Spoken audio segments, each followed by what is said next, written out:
Hey, this is Chuck from Metalwani, and I'm talking to Biff Byford of Saxon. Biff, how you doing? I'm doing great, thank you. You okay? I'm doing fantastic, and I want to start off by thanking you for taking the time to chat with me, plus for giving me so much great music over the years. I've really appreciated it. Oh, thanks very much. That's nice of you. I see you've got a guitar back there in the background. Are you a musician? I used to play in a metal band years ago, and I ended up playing so much that I screwed up my hand and had to have surgery. Then I got Oh, into okay. concert photography, but I still play now, but not in a band anymore. But I'm heavy Okay. into local music and national bands like you. So Yeah, great. yeah. So before we get into the new album, I was curious about. I saw some footage of you guys at Hammersmith, and it looked like the fans and you guys were having a great time. And I was wondering how it felt for you guys to be back on stage in front of a sold out crowd after a couple years, 2 hard years, really, of nothing. Well, it was a bit emotional, really. It was. We did two shows. We did one in Manchester and one in London at Hammersmith, and yeah, both sold out. And the people that kept their tickets for over 2 years, which was absolutely phenomenally. I mean, the loyalty of those people to the band is like unbelievable. Because they actually kept these tickets safe. I Yeah. can't believe it. Yeah. Yeah, because a lot of them were paper tickets. I would have lost my ticket years ago, I know. but yeah, I would have been like pleading with the security guard to let me in because I'd had a Right. ticket, and I lost it in the bin. Yeah. But yeah, put it out in the garbage or something. But yeah, so they were great. It was great actually, and so many people came because it only. I mean, actually, England only opened up like 3 days before that. Oh, So really? it was Wow. all like touch and go. Would they Yeah. let people in, or would they? Because you get 5,000 people going outside a venue, and you have to check everybody for COVID, and they all have to do this. It takes a long time to get people in. Yeah. So it was pretty good, really, and nobody wearing a mask. Yeah, people enjoying themselves, and nobody that I heard of got COVID from it. It wasn't what they call a super spreader. Right. So yeah, it worked really well. I mean, probably already everybody in there had already had it or had been fully vaccinated or something. Yeah. But yeah, it was a great night actually. It was a 4-band bill, so people were standing there a long time. But yeah, it was great. It was a full production show with the Castles and Eagles. So yeah, it was Yeah. great It fun looked actually. awesome. It looked It was awesome. great fun. Yeah, yeah. Yeah, cool. So the new album Carpe Diem is out there. I had a chance to review it for Metalani, and I love it. I thought it was fantastic. I think it ranks right up there with like some of my favorite albums, like Wheels of Steel, Power and Glory, and Denim and Leather. I think it just Yeah, captures yeah, everything. So what do you yeah. think? A How lot do of you think people it have said feels? that. Yeah. Yeah. Pardon? How do you think it ranks as far as your discography? Because you got 23 albums. Uh, yeah, I think it's up there. I think it's a special album. I really do. I think we didn't spend a long time doing the initial recordings, but with my lyrics and the melodies and doing the arrangement things, that it took me. I took quite a while over it, and I just sat and thought about it and focused on it because I had a lot of time on my hands. Yeah. So maybe I put more thought into the lyrical content of the album, the whole, guitar riff picking. I picked some, quite. I just wanted. I was on a crusade to bring guitar riffs back. That was my aim. So Okay. I said to the boys, "Look, I need some guitar riffs, boys. I don't want anything that's like nearly a great guitar riff. I want it to be an absolutely stunning guitar riff. So Yeah. send me all your ideas, And then I picked the ideas from that really, and then we went forward and wrote the song from the guitar riff and from the title that I had in my head. So it was a bit of a unique way of writing. But I think we might keep writing like that. It's pretty cool. So Yeah. if any bands are listening, try that. It's good. It works really well. But yeah, unfortunately, you have to have the great riffs to start with. That's the problem. But you know, Yeah. yeah, if you listen to things like Dambusters and Supernova off the album, the guitar riffs are absolutely out there. Really, they're really Yeah. crazy guitar riffs. Well, and I mean, the one that had me like just grabbed a hold of me was Age of Steam. I mean, the riffs in that were fantastic, and the guitar sound itself was great, and your voice too. I mean, I got to hand it to you because you still got great vocal range, and all that together really was. I mean, Age of Steam is probably my favorite song on that album, but yeah, awesome riffs. Yeah, Age of Steam's. Yeah, it's a great one that because it's like classic and modern at the same time because it's got that little twist in the chord that gives it that sort of darker tone to it. But actually, it could have been the song could have been on Denim and Leather with a different note in there, you know. So I like Age of Steam, and it's a great vehicle for me singing about the Industrial Revolution, you know, and all what happened with that, you know. So. It was a bit like Splitting the Atom, but back in the 1800s, you know, it just went crazy. Really. Yeah. Well, yeah, it's changed all of our worlds. The Industrial Revolution. It's it's still going on. Really, I guess we're more into the technical revolution, but digital. But another great song on the album is Pilgrimage, and it's kind of a thoughtful, maybe even almost introspective song. And I was curious. Have you been inspired to be on a pilgrimage? Have you been on a pilgrimage? I mean, it doesn't have to be a religious thing, but it could be just going to some place you really care about. Yeah, I suppose it is a religious. When people think of the word pilgrimage, it does bring religious connotations to it. Yep. But I think it's more spiritual as well. I think you can go on a pilgrimage to see where your grandfather or great grandfather fought in the war, say, or died in the war. Yeah. You know, in France or something. That's a pilgrimage. People go see Jim Morrison or Hendrix or Lemmy's grave now, where he's laid, and that's a pilgrimage. You know, people go to festivals like Glastonbury or Wacken or I don't really know. Coachella, I suppose, in America is the big one, isn't it? That's a pilgrimage because you're going to a special place to be somewhere, you know, and it's the highlight of your life at that point in time. There's a lot of traveling to get there. So I suppose I'm just trying to think of what pilgrimage meant to people. So in modern times, there are pilgrimages, just people don't realize they're on them. So that's the... I think we're all on a bit of a pilgrimage, actually. That's the thought behind the song, actually. Cool. You know, you can go on a pilgrimage mentally as well, I think. You don't have to be physically going on a pilgrimage. You can, visit a place mentally, you know. So I just think it's a really cool word, pilgrimage. Yeah.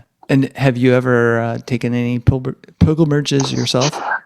Well, I suppose I'm doing them all the time in a way. True.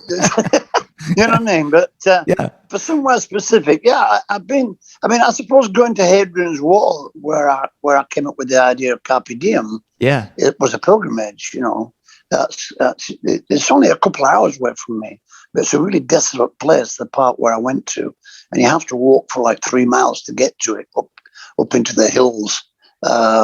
The video, obviously, we did a video on Carpe Diem, and I explained that we're up there really. But yeah, I think that was a bit of a pilgrimage, you know. And I found the word Carpe Diem there, you know. Oh, really? I knew what it meant before that, right? But, you know, I saw it carved in a stone on a wall, and I thought, cool. that's a cool thing. Yeah. To write that, you know, seize the day, all them years ago. So yeah, I just thought it was a positive thing for the album, really. So yeah, I'm always doing that sort of daft thing, you know, going to check things out, you know. But I did go to Hendrix's grave once, but I was already in America, so I don't know if that counts or not. But I suppose I went there. I went with the guitarist, actually. Cool. Maybe he just wanted me to go, so he got a buddy, you know. but I think we met Hendrix's dad, I think. So it was a bit of a pilgrimage, yeah. Yeah, very cool. Yeah, I've done that too. I've went up to Seattle to visit. Yeah. Yeah, very cool. So, I think Saxon has gotten more popular over time, and I'm wondering, what do you attribute the growing popularity of the band? I think if we talk about America, I think we had a really big blaze of glory in America in the early '80s, right up to maybe Crusader. Yeah. Definitely Power and the Glory, but maybe up to Crusader, and then it sort of we changed record companies, and things started to happen very, very weirdly, and chemistry of the band sort of went a bit skew with, Hmm. as people's priorities changed. But anyway, we got through that and knocked it off. And I think in the last 10 years, we've sort of definitely made inroads into America. We've been going there more up to COVID. We were there quite a lot with Priest, Motorhead, and UFO and things. So I think the profile of the band's got a lot higher in America, definitely. And people are talking about the Saxon album over there at the moment. So I suppose, it's a little bit like the '80s. I suppose we're in the right place at the right time with the right album. Right. So, let's keep our fingers crossed, really, that people really get into it, and get the vibe and listen to it, really. Yeah, for sure. And speaking of, the United States, so you've got a tour coming up in the UK in November of 22. Are you planning at all to come to the United States? Well, we were planning to come. I know it's a bit daft saying we were, because people don't want to hear what you were doing. We want to hear what you are doing, But we were coming in April, May. But the long-term planning, we just can't plan it, because you get dates in, get dates in California, and you can't get dates in in the Midwest, and it's just crazy. It's just, you can't. I suppose if you live there or you're already there, it's a lot easier. But Right. to get everybody together and go to America with all the visas, because the visa situation is nuts now in America. I mean, it's all changed, and the fact that we've been there like a million times. We still all have to queue at the American Embassy in London, wait for the thing, and we all have to pay like $1,000 each for it, and then you have to pay for it. It's just a nightmare, Oh, So, wow. we have to get all that together. It's just a long time. Yeah. It takes a long time to get that together. So we have to plan at least 4 or 5 months in front to come to America. So we are planning on coming, though. We're putting it together, and we'll probably get some sort of package together so it's really good value for people. And we'll definitely bring the Seize the Day tour to America. Awesome. Definitely. Yeah, I can't wait. That'll be fantastic, because I've seen you the last couple times. I saw you with Priest. I saw you with UFO. So definitely looking forward to that. I was wondering, is there, now that we can, somewhat things are starting to open up a little bit more. Is there anywhere in the world, because I know you guys have been all over, but that you'd like to go back to, you haven't been in quite a while? Well, we haven't been back to Australia for quite a while. We were in Japan 6, 7 years ago. We haven't been back there for quite a while. Japan's a great place to go. Yeah. I know a lot of people haven't been there, but musically, it's such a weird, strange place to go in Japan.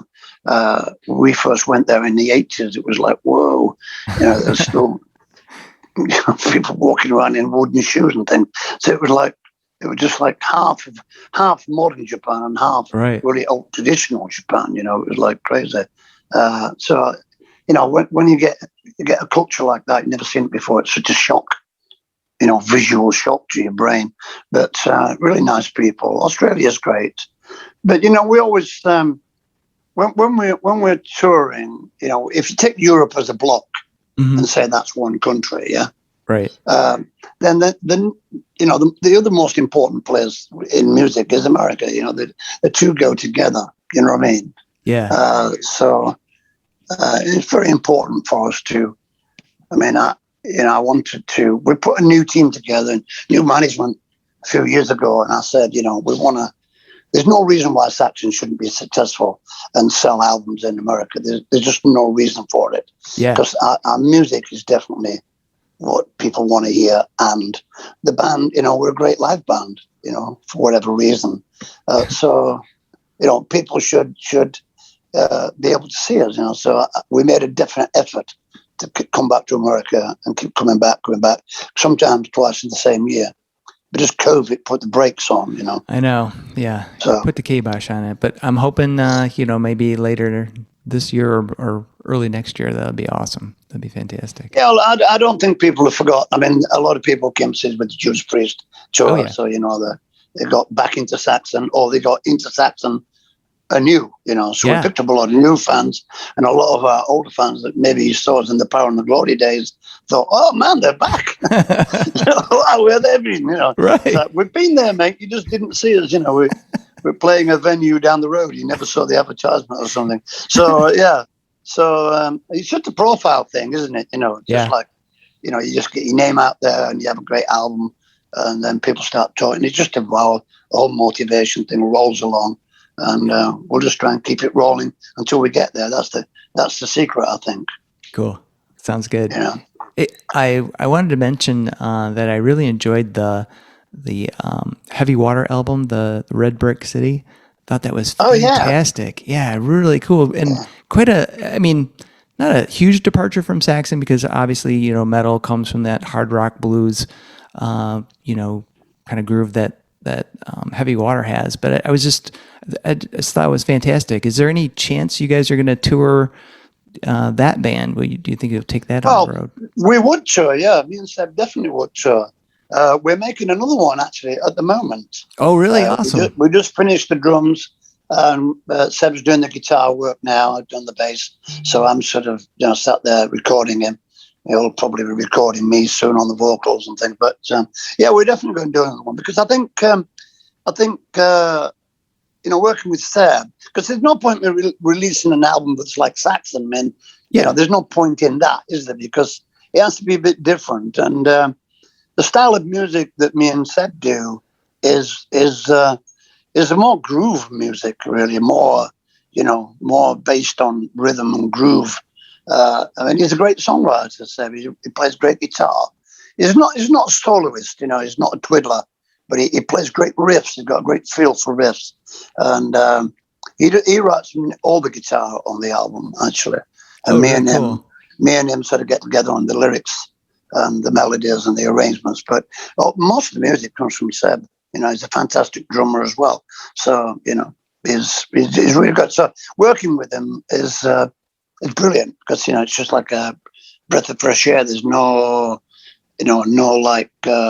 there's no pigeonhole. There's no box holding us in. We can do whatever we feel like within reason. We're not gonna suddenly turn into Adele or something, but or ABBA or something like that. But nothing wrong with that. They're fantastic. Right. But, yeah, exactly. we're just not going to do that. We're not going to suddenly turn into like a pop act.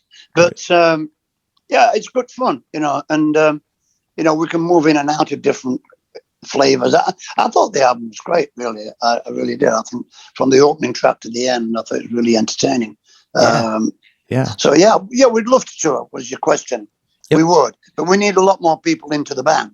Yeah. So we figured if we do a second album, then it's not so much of a project, a COVID project. It'll be a proper band. Yeah. So yeah, we tour together, definitely. Yeah. Yeah, I could see you guys doing like some kind of package with, because Dave Ellefson has that new band, Lucid, I think it is. And he's doing, it's a little different from what you guys are doing in Heavy Water, but comparable, I would say. That would be kind of a fun package. So. Yeah, we'd come, if put something together, we'd be there, definitely. Yeah. It's only a matter, because it wouldn't be like an arena tour. It would definitely be like a club tour. So, you can do that with a Marshall cab, 3 drums, and a bass guitar. It'd be all right. Just play some songs, have a great time, get drunk, party, Yeah, sounds perfect. Do the rock and roll thing, with nice raw music, no frills, Yeah, fantastic. So Biff, I just have one last question, and again, I want to thank you again for taking the time to talk with me. The question is one I use on a podcast I do that's somewhat controversial, but hopefully won't alienate any of your fans, and it is: pineapple or no pineapple on pizza? Oh, well, that's weird because that's called a Hawaiian pizza, isn't it? Yeah, yeah. With the pineapple on, it's the Hawaiian pizza. Um, I've had them both really, but I would go without the pineapple. Oh, all right. Yeah, I would too. I don't even Yeah, understand why you would. I don't mind the pineapple, but it Yeah, just gives that pizza a bit of a sweet tang that you don't want there. yeah, You know, yeah. if you're going to eat pineapple, eat it with some ice cream. It's a lot nicer. Exactly. Well, Yeah, Biff, thanks again, and love the album, and hope to see you soon. yeah, great. Thanks. I'm glad you like the album, and we're what can I say? Seize the day. Go for it. Right. Awesome. All right. Thanks again. See you later. Okay. Bye. Good night. Bye.